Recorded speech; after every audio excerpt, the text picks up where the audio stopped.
Hey, this is Pate here. I'm with out at the garage today, and we're going to talk a little bit with Mike about all the things that are going on in the city and how we maintain this huge fleet that we have. Mike, how big is the fleet that we have here in the city? We have 450 vehicles and pieces of equipment, sir.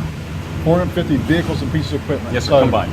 That's like almost a vehicle per employee.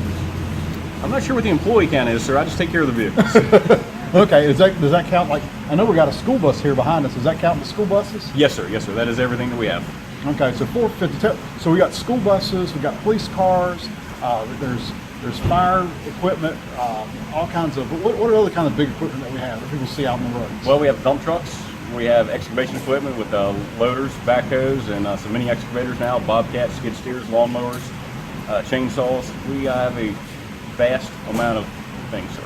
And do you know any other mechanic shop that actually works on things as far-ranging as between buses to electric vehicles to things that the big things that we put in the sky to take care of all our power lines and everything else? Right. Only other municipalities cover the vast things that we do down here.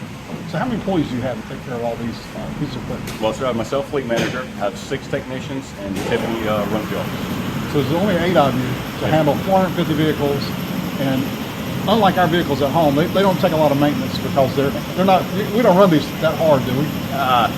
Your home vehicles, sir, or No, your city fleet? City vehicles. City vehicles are a little bit different than obviously your vehicle at house. It requires some more maintenance. It gets a lot of other usage rather than just driving yourself back and forth. We have a lot of working pieces of equipment that require a different maintenance schedule. So, because if you're in a police vehicle, that's how many hours a day is that going to be driven? A police vehicle runs for, I would say, probably about 16, maybe 18 hours out of the day.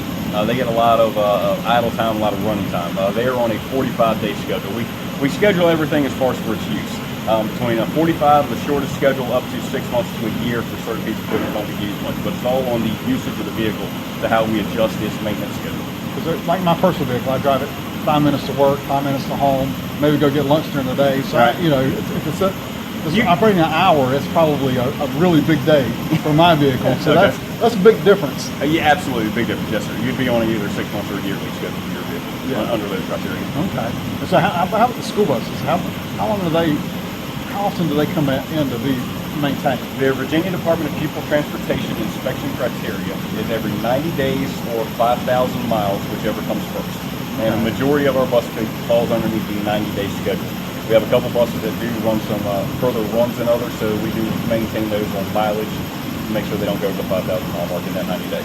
Okay. What's the biggest vehicle that we work on? The biggest vehicle? Our new flush truck, W35, is probably one of our largest and heaviest vehicle that we have here in the city.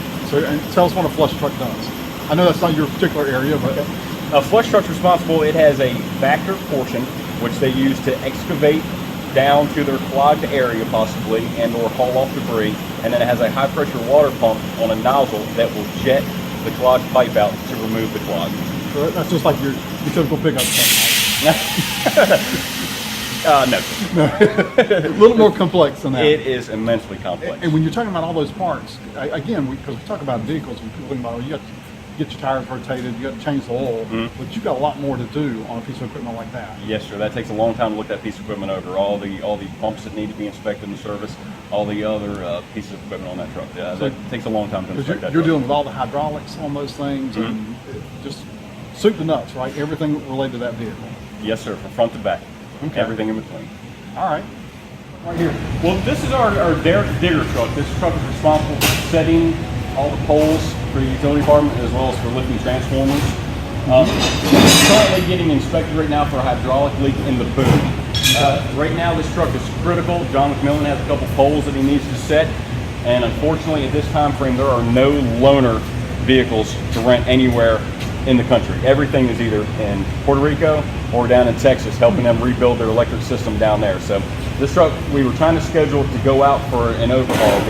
The central hydraulic pin that runs up the back of the truck where the boom rotates on needs to get overhauled.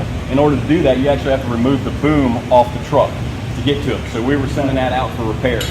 But with the inability to get a loaner truck, we're having to defer those repairs until we can get to there. And then it came in today with another hydraulic leak in the boom. And we have to track that down and get that one repaired so we can get the truck back out on the road. So here's a good example of the wide variety of equipment that we haul. We got Jeff Curry right here. He's working on a $250,000 Derek digger truck, as well as servicing a $1,000 street router. So we work on a wide variety of equipment continually. $250,000, that's not like your personal vehicles at home, right? Oh yeah. Okay, that's what I thought. You want to see my personal business? All 12 of them doesn't have 1,200. You never know anybody in the mechanic shop that doesn't have a lot of vehicles, though, do you? Yeah, everybody likes the vehicles. You wouldn't be doing this job, right? Correct, sir. You didn't like vehicles. Correct. Although I don't like working on my personal vehicle. I drive a little bit of the newer fleet.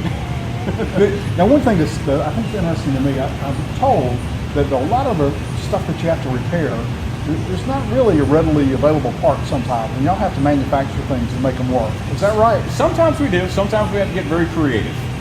Yes, sir. So some of our fleet gets kind of old, and the parts get hard to come by. We have some. Our oldest piece of equipment right now is actually going up for auction. Our 1980 Galleon motor grader. Okay. So that's been an interesting piece to maintain throughout the years, and yes, difficult sometimes to get parts for, and you have to make some things work. So, do we try to consolidate our fleet so that we have all the same kind of manufactured equipment or manufactured transmissions or chassis or whatever the case may be? Absolutely, yes, sir. Moving forward, we're moving forward with trying to get all Ford fleet to help with parts, and also helps with the guys as far as the ability to accurately and quickly diagnose and repair, because they're used to seeing those, and they pretty much relatively all have about the same problems. And on our medium and heavy duty side, we're going with Freightliners. We go Freightliner, Cummins engine, Allison transmission, and on the school buses we recommend that they get the air disc brakes, because that cuts down on the amount that I charge them to do their preventative maintenance schedule, because the amount of time involved gets reduced by almost 2 hours versus the drum brakes. Okay. And people probably don't realize it because you work pretty much like a mechanic shop. So when the police department or the school system, whatever, when they bring a vehicle to you, they're paying a charge for your mechanics to do the work. Yes, sir. And then just like they would carry it to a shop, but we can do it, I think, a lot cheaper than they could carry it out somewhere else to do that, right? Yes, sir. That's what we aim for. We charge $55 per hour for labor rate, and that's about the best you're going to find anywhere around. Okay, that's what I thought. We're doing it, saving everybody money with the taxpayers on all kinds of fronts. Yes, sir. Being able to do this ourselves. Yes, sir. Right? We shop around, try to find the best deal we have on all our contracts for parts. We keep a lot of the stuff on hand right here so we can get a quick turnaround for everybody and keep them out on the road rolling instead of broken down in the garage. This is a police vehicle. This is PD 15. Okay. It comes to us just as an average police package, which means it has a heavy-duty suspension, cooling, and braking system on it. But otherwise than that, it's a car. We disassemble the rear, we take the nose piece off, we take almost all the interior out of the vehicle so we can install all of our police equipment. So How long does it take to do that? it takes about 40 man hours. Okay. So A week's worth of work. Yes. To take it where it comes from the manufacturer, to strip it out, Yep. to put the stuff in that it takes to make it a police vehicle. yes, sir. Okay. Yes, sir. And lots of times That doesn't include probably the painting and all that kind of stuff. the graphics, we take it down to Sign Graphics. They put all the graphics on the side. All right, you ready to do it? We're going to pull the nose piece off of here. And All we're right. going to start with that. We're going to take it up in the air. And we're going to pull the front tires off. Because Okay. it makes it a lot easier to get inside here to get the bolts out. Okay. It always holds that bumper cover on.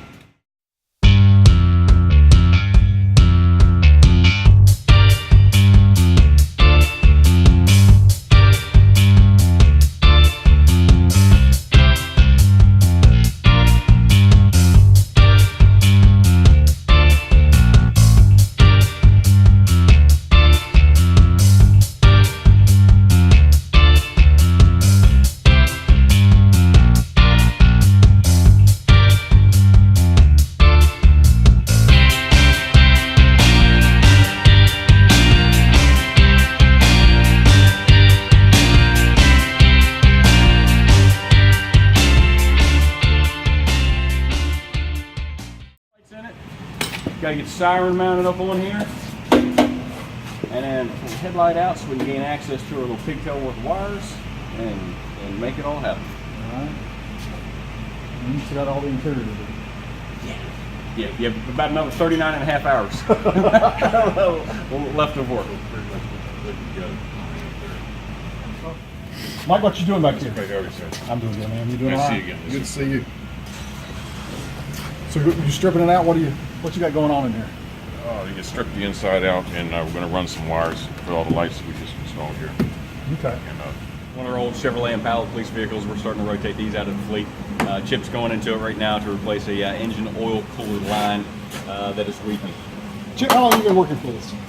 28 years, 15 and a half.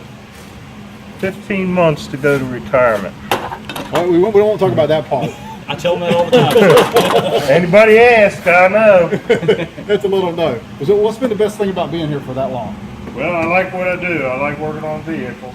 And I ride motorcycles. I like working on my own and maintaining them. So I maintain the police motorcycles also. Okay. Yeah, Chip single-handedly maintains our fleet of Harley Davidsons. Okay. So he is the guy for the motorcycles. He takes good, solid care of them, as well as the rest of the fleet. He's a fantastic technician, very, very wide versed. He can fix anything that comes across his path. So tell us on camera who you are. Hi, Mr. Pate. I'm Tiffany Snow. I know, Tiffany. Good to see you again. You as well. So we're down here just looking at a little bit of the things that go on at the fleet, and so we've been out on the floor and seen what of those guys are doing.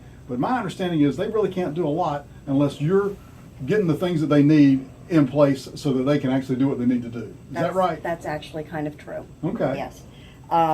Every month I print out a report that gives me a list of vehicles that need to have preventive maintenance, state inspections, emissions, and any other type of maintenance that Mike has required outside of Virginia law Okay. to keep the fleet running. So we're doing everything to keep them safe and meeting And Virginia efficient. laws, but we're also doing the things, preventative maintenance, that is going to keep them running longer. That's Okay. correct. Okay, good. All right. And Mike, anything you need to let us know about what happens here in the shop? Sir, when it breaks, we fix it, keep the guys out on the road and working so they can get their jobs done. It sounds like a great deal. I'm glad to have you guys doing all this for all of our employees. Yes, sir. We're glad to be here All to right. help them out. Hey, Thank thanks you a so lot. much.